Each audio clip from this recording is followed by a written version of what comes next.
Okay, dito tayo ngayon sa may Manolo Portits Bukidnon, no? So kini dinhi gyud, ako lang Bisayaon kay para mas kuan gyud kay Bisaya man ta. So kini paingon ni Manolo. Kini pod nga side, paingon po ni sa may Taguluan. Ayan, no? Okay? So kini atong kuan, kinahanglan kita mo palit og e-bike nga makita go nato ang kanang kuan ba? Yung lehitimo ba, naabay brands o pag-abot sa mga quality. Kasi ang Nakayama kasi nakakuan mo guna siya kanang naka 3 years warranty and then pang world class and quality.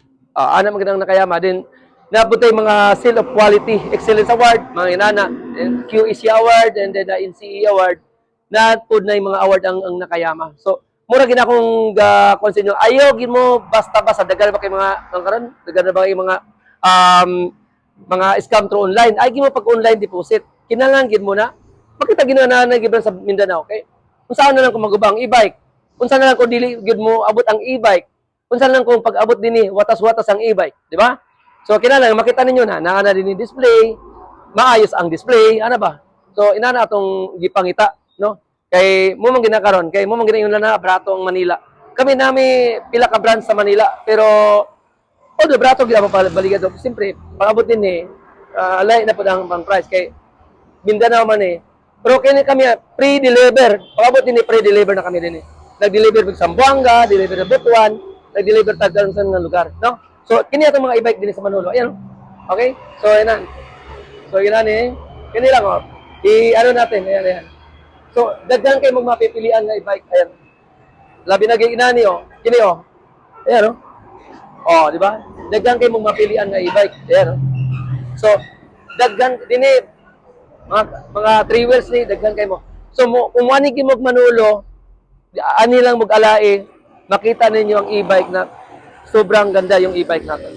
Sobrang ganda. Grabe ka gwapa. Kay mga nanay, mga sister, bisan mga lola gamitonon kay nilang e-bike. So mura gina akong gaingon, ayaw gi mo palit sa e-bike kung wala mo kakita og brand sa Mindanao. Ayaw gi magtuana kay muna yun ako kung makani mang e-bike watas-watas na kay mulagi ibutang sa 3 days pa ang kunana travel kung tinuod ang sunod dayon dili maka abot ang e-bike kay na-scam na kay mo lagi nang style nato nga gusto tarog barato lang wala ta kakita og brand sa Mindanao ana man na siya so ang tulo is totally damage na tanan pag-abot. Okay, so inara akong tips sa inyo. So kinahanglan nga mopili kita e-bike nga naa gid brands labi na gid kanang sa after sales, no? So naatay mga parts din nga baligya. So una na ka importante ang pagpalit sa e-bike. Muna man ako mga tips. Muna na akong tips. Piliin niyo na brands. Okay? So, next time, makakuha nato na. So, yun guys. So, natay customer, Ayan, ayan, customer, Gibalik. Okay? So, gibalik yun sila. Ato ginang kanon kay interview nila si tatay. Hulatan na sila. Ano? Ayan, mag-down na din sa design. Mag-down na sa design. Ay, sir.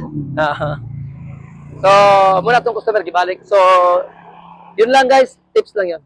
Para sa bumibili ng e-bike. Ano na yung negosyo?